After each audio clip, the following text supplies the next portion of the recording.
Comparables, yeah, it's super important to have comparables. There's a difference between like being an investor who is going out there and doing comparables and saying, okay, well this property sold for this much and this property sold for this much. My property is kind of similar to those, so I can do it.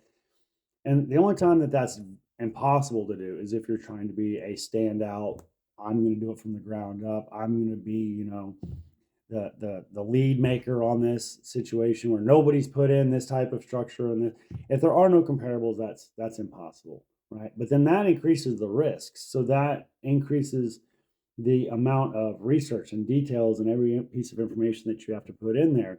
Whereas if I'm going to just go buy an apartment complex, it's 100 units and there's 50 of them around there, and I know exactly their square footages and what amenities they offer, and I can say, hey, apples to apples, this is what they are. Or if I get my property to this level, that's what I can get.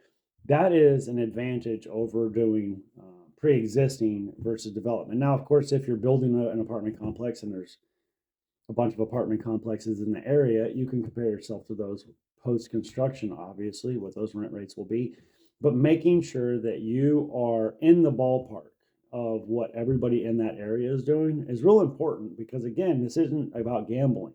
There are plenty of examples of people that went above and beyond, did something crazy, were super successful with it, but that wasn't really investing, that was gambling.